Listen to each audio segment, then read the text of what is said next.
Tudo bom, pessoal? Sejam bem-vindos a mais um CP Responde, um quadro que a gente criou para responder os comentários dos nossos leitores, seguidores nas redes sociais.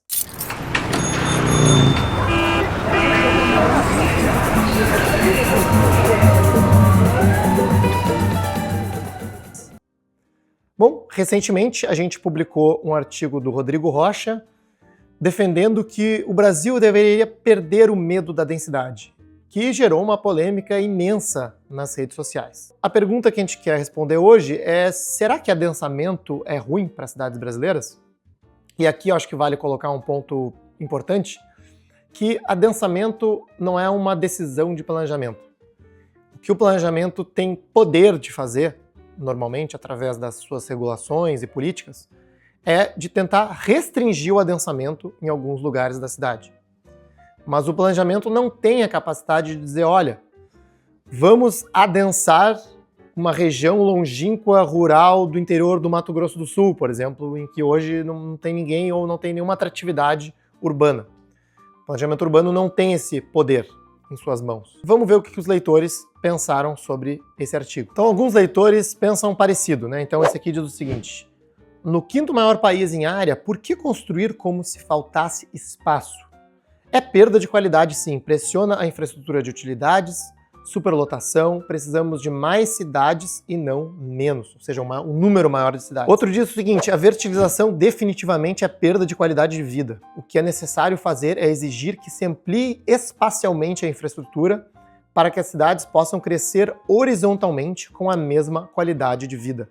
Tem que desenvolver as cidades em volta para que as pessoas trabalhem localmente e não precisem se deslocar até os grandes centros urbanos. Então vamos lá, os grandes centros urbanos existem por um motivo, né? As pessoas se aproximam e as pessoas próximas umas às outras geram o que a gente chama de ganhos de escala, né? Então, uma cidade grande tem acesso a, por exemplo, grandes hospitais, estádios de futebol, orquestras, né? Grandes infraestruturas como um aeroporto internacional, e também oportunidades de emprego diversificadas que, numa cidade grande, com as pessoas próximas umas das outras, não seriam viáveis em cidades de menor escala ou cidades menores. Isso é uma qualidade intrínseca das grandes cidades. Em segundo lugar, o custo da infraestrutura per capita não é o mesmo entre cidades grandes e cidades pequenas, ou cidades concentradas ou cidades distribuídas no território. Os Estados Unidos, por exemplo, adotaram de fato uma política de tentar ao máximo dispersar as pessoas no território para manter essa qualidade de vida defendida por esses leitores ou seguidores, né? Criando os subúrbios americanos, né? Então as restrições urbanísticas nesses subúrbios são muito maiores, talvez, do que qualquer regulação urbanística que se vê no Brasil, né? Só pode construir residências unifamiliares em lotes gigantes. O que isso gera? Primeiro, um custo de infraestrutura per capita altíssimo, né? É o mais caro do mundo, né? Porque a gente precisa de grandes rodovias para chegar em qualquer lugar, né? Um amigo que mora num subúrbio americano desses, inclusive, falou que sem o carro você é um prisioneiro na sua casa, né? Ou seja, você não faz absolutamente nada sem um automóvel individual. Com tudo distante, não tem como viabilizar transporte de massa, não tem como andar a pé para chegar nos lugares, não tem como andar de bicicleta. É preciso entrar num carro e dirigir numa autoestrada urbana, né, para chegar nos lugares. Então as pessoas são muito dependentes do automóvel, que também é o meio de transporte mais caro entre aqueles que a gente identifica hoje nas grandes cidades. Outro ponto importante é que essas pessoas que estão se aglomerando em grandes centros urbanos e ficando próximas umas das outras, não estão fazendo isso sendo forçadas. Elas estão indo atrás de oportunidades de emprego ou de qualidades urbanísticas que cidades médias ou pequenas não oferecem. As pessoas que buscam uma qualidade urbanística diferente, essa qualidade de vida reportada pelos comentários, têm a sua opção de morar mais distante de um centro urbano, ou numa cidade média, ou mesmo numa cidade pequena. Na realidade, a opção de baixa densidade, ela é a mais abundante de todo mundo, né? É a opção que está aí sempre disponível. É a opção de moradia de alta densidade que normalmente é restrita pela política urbana. Mas, Anthony, e se a gente jogasse os empregos para as periferias, né, para impedir para não precisar que as pessoas se mudassem para esses centros urbanos, né? Toda a ideia de cidade de 15 minutos não tem a ver com isso? Sim, tem a ver com isso, mas é um conceito mais ou menos utópico, né?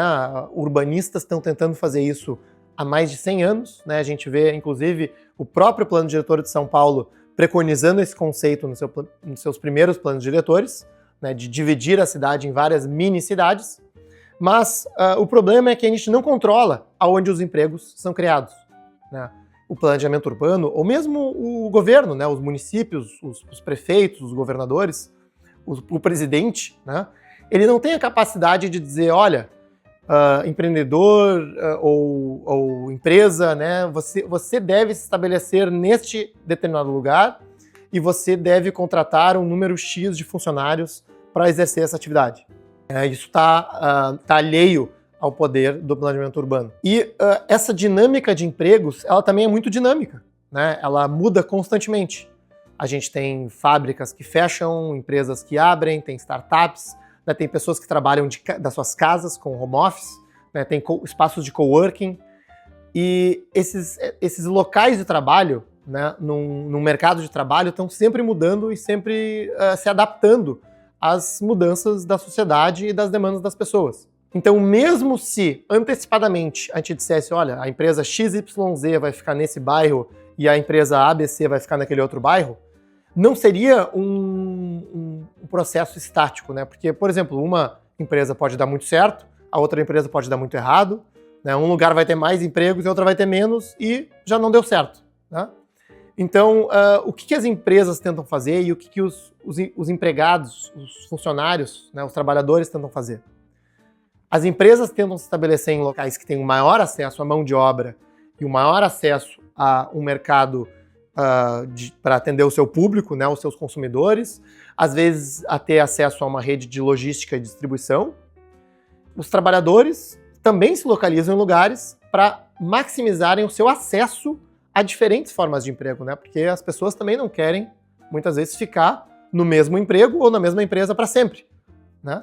Se a gente tivesse bairros divididos, né, por empresa, por setores, né, essas pessoas trabalham aqui, moram aqui, as outras moram ali, se a pessoa quisesse trocar de trabalho ou trocar de empresa, ela não poderia, ela teria que levar sua casa junto com ela de um lugar para o outro, e essa teoria também já cairia por terra, né?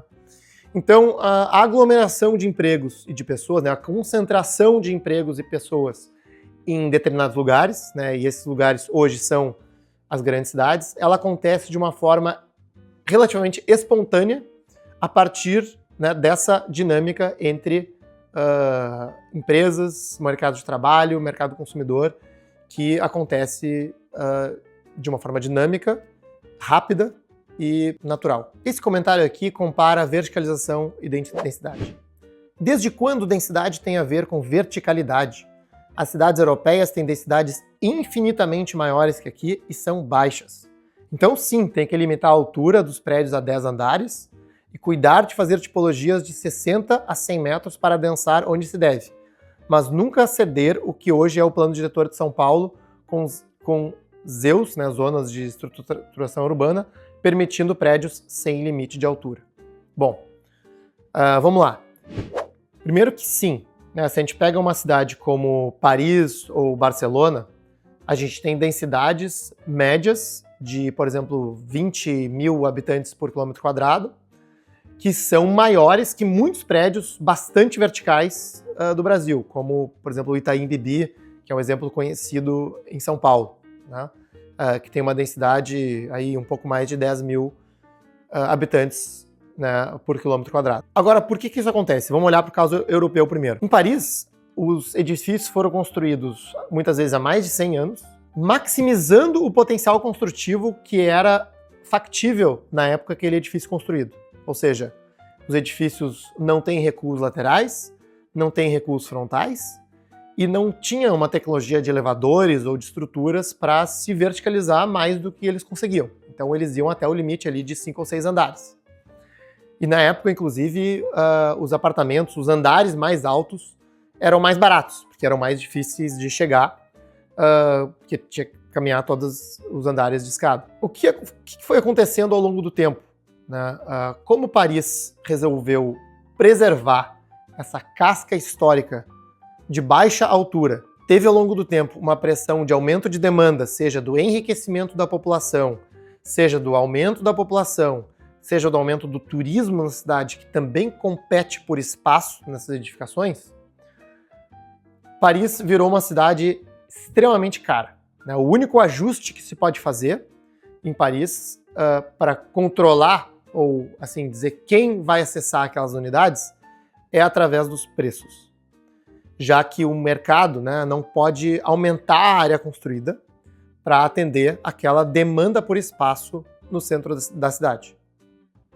Outro fator que aconteceu em Paris foi que a população começou a ocupar cada cantinho, cada armário ou cada subsolo dos prédios com habitação. Então é muito comum ver em Paris apartamentos de 8 metros quadrados, de 9 metros quadrados, apartamentos nos sótãos dos edifícios, inclusive apartamentos no porão dos edifícios sem janelas, né? Então, essa é uma forma que Paris abriu mão, né, muitas vezes, de uma qualidade habitacional para poder preservar aquela casca histórica.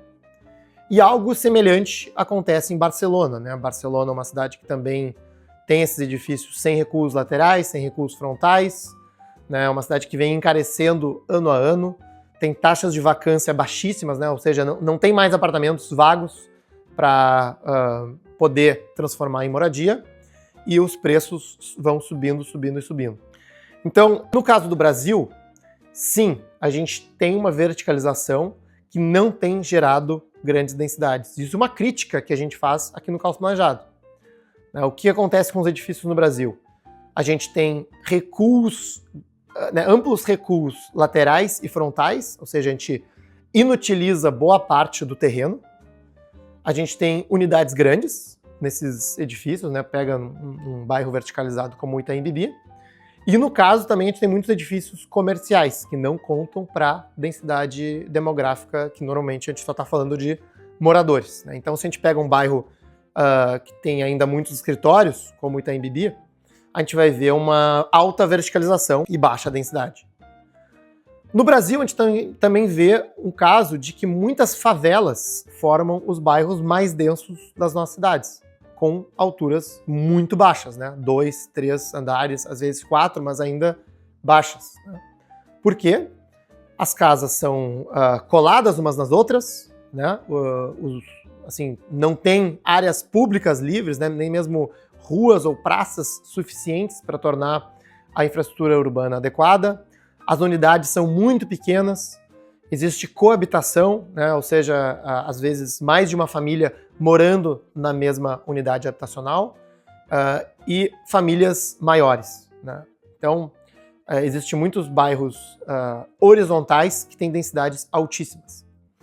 Então, no Brasil, a gente vê essa dicotomia, né? A gente tem verticalização sem densidade e densidade sem verticalização. Então, o que a gente poderia fazer em ambos casos, né? A gente poderia melhorar parâmetros da verticalização nos bairros formais para, de fato, permitir maior densidade, né? Sem ter, por exemplo, recuos de ajardinamento tão amplos, né? Que muitas vezes, inclusive, até matam os comércios no térreo, né? E o movimento da calçada.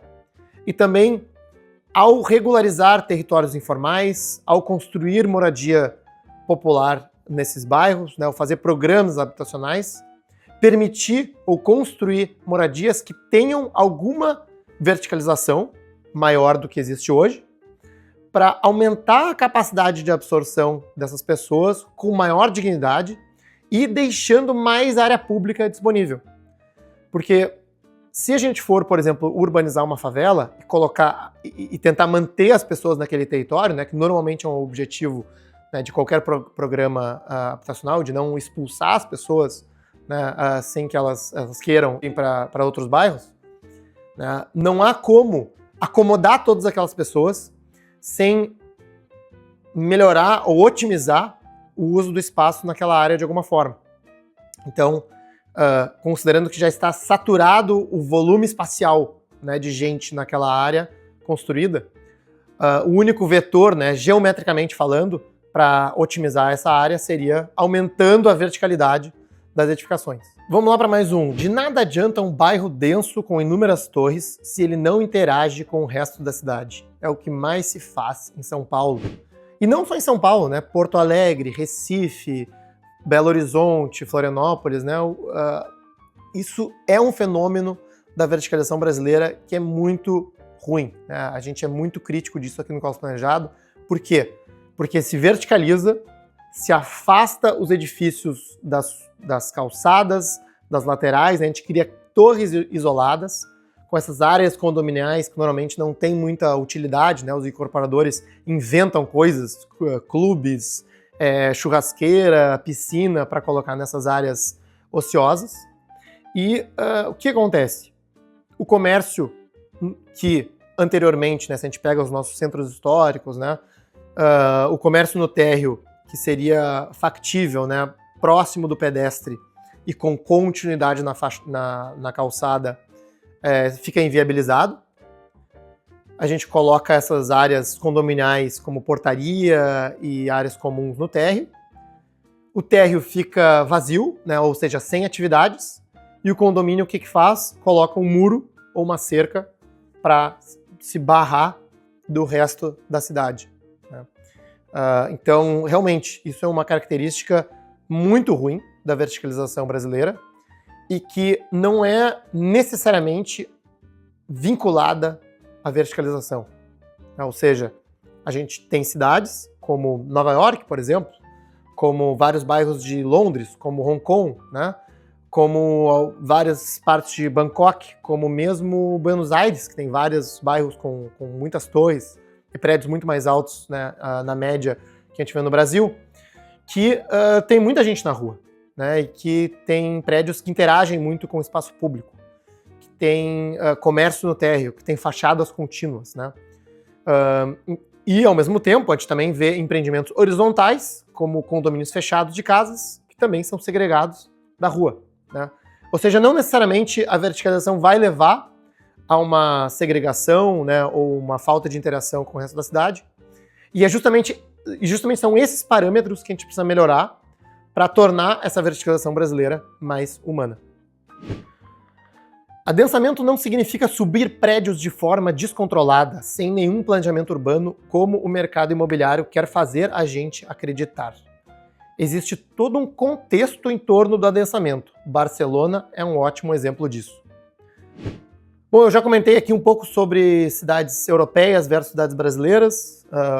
E, assim, Barcelona é uma cidade relativamente pequena, numa área geográfica relativamente pequena, que não está seguindo o seu plano original, né? Ou seja, o plano original lá do Ildefonso Cerdá previa mais aberturas nas quadras, né? Ou seja, menos prédios. Essas quadras deveriam ser mais vazadas, né? E ao longo do tempo, né, devido a não só o aumento da população da cidade, como o enriquecimento da população, que leva ao maior consumo de área construída, assim como o aumento deliberado, né, de políticas de turismo na cidade de Barcelona ao longo dos anos,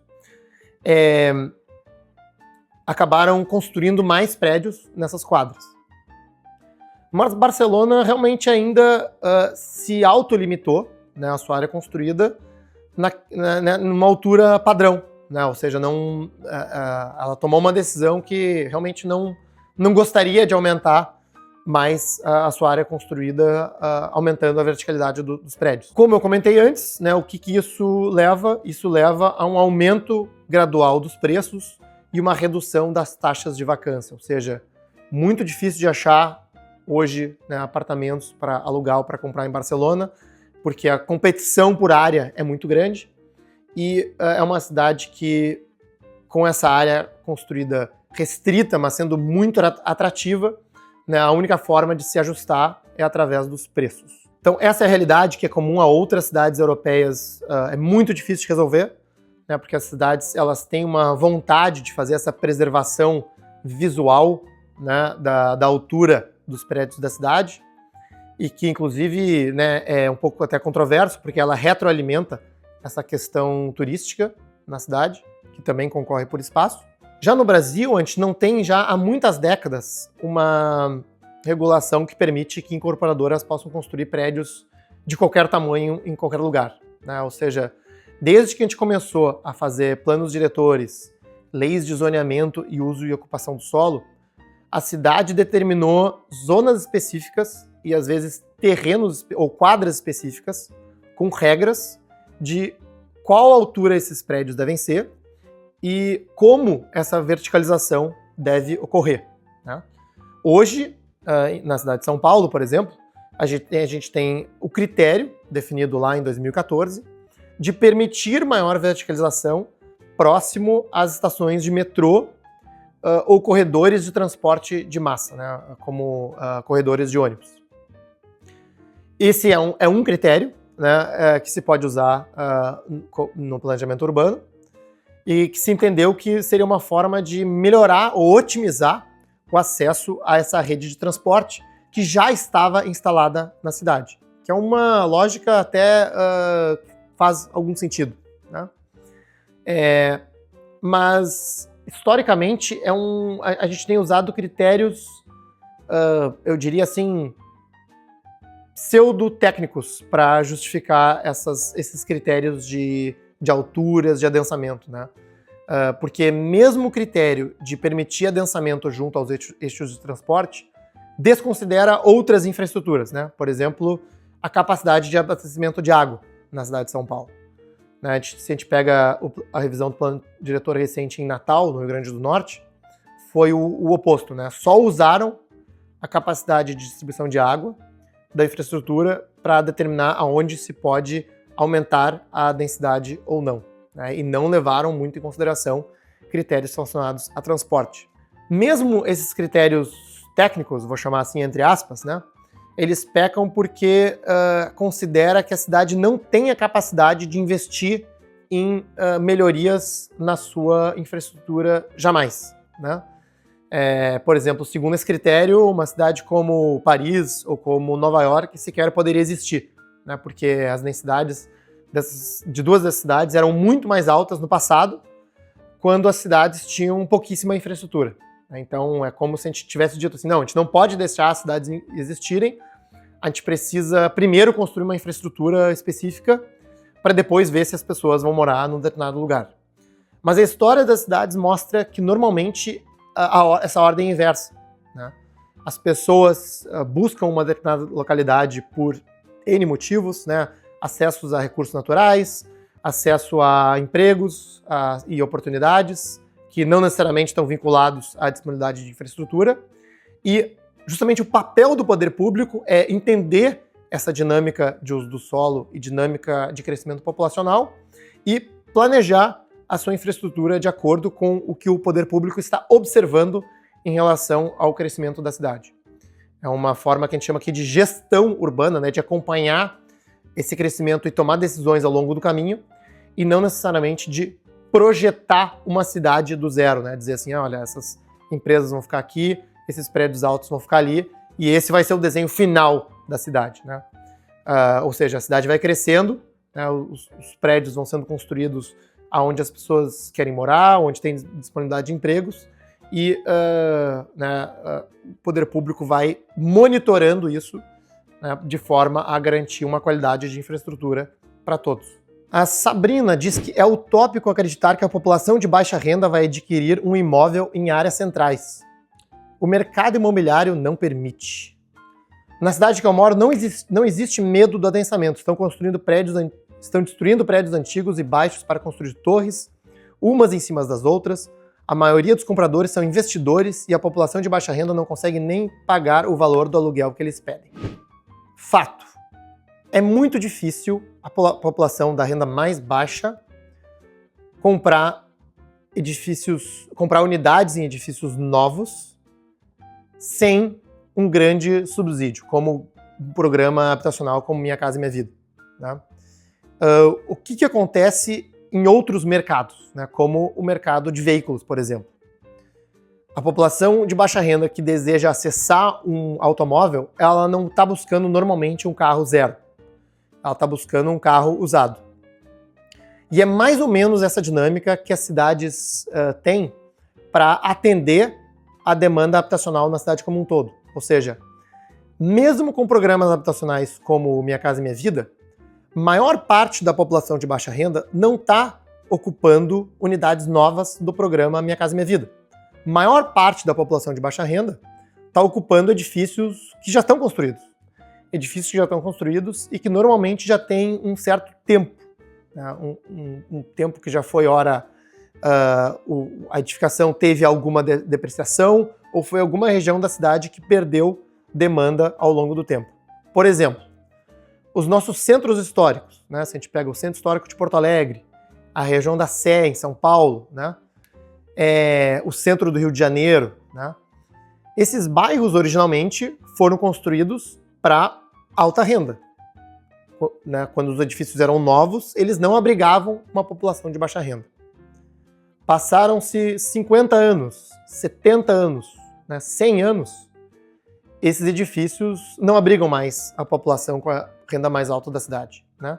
E, de fato, uma população de renda mais baixa está ocupando grande parte das edificações dessas áreas centrais. Inclusive, uma das preocupações de muitos ativistas pela habitação em cidades brasileiras é de que os investimentos recentes para reocupar áreas centrais no sentido de reduzir as taxas de vacância, né? A gente tem um número de imóveis vazios maior nas regiões centrais do que em outros bairros da cidade, que esse movimento leve à expulsão dessas pessoas, né? Ou seja, a processo de gentrificação, de encarecimento desses imóveis, né?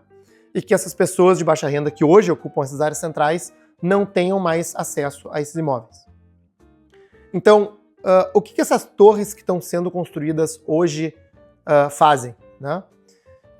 Elas permitem que as pessoas de alta renda não concorram por espaço com uma população de baixa renda. A gente tem uma população que está aumentando, uma renda que está aumentando. Se a gente tem o mesmo espaço construído para essas pessoas que estão aumentando de renda e tendo mais gente na cidade, se a gente não construir mais área, essas pessoas pobres vão ser expulsas da cidade, elas vão ter que ir para outro lugar. Então, os edifícios de hoje servem, de fato, para mitigar, né, essa expulsão em alguns bairros e também porque o estoque imobiliário vai se renovando e envelhecendo ao longo do tempo. Ou seja, esses edifícios que hoje são vistos como caros para investidores, certamente eles vão abrigar uma população no futuro e certamente daqui a 30 anos, 40 anos, 50 anos, eles não vão ser destinados para alta renda, né? Eles vão construir um estoque habitacional no longo prazo. O problema habitacional não é um problema que vai ser resolvido no curto prazo. E diminuir o estoque habitacional no curto prazo, ou impedir que se aumente o estoque habitacional no curto prazo, não vai nos ajudar, ou pior, vai dificultar a acessibilidade habitacional no nosso objetivo de longo prazo. E aí, você gostou desse conteúdo? Se sim, aperta o like, ativa o sininho e segue o nosso canal para não perder os próximos vídeos da nossa sequência. Você concorda ou discorda com o que eu disse? Então, deixa o teu comentário, a gente vai ler, a gente vai refletir. É sempre importante ampliar o debate, é importante a gente conhecer os nossos leitores, os espectadores dos nossos canais. Segue também o Caos Planejado nas outras redes, os links estão aí na descrição do episódio. Eu sou o Antônio Ling e esse é o Caos Planejado, o seu canal sobre cidades.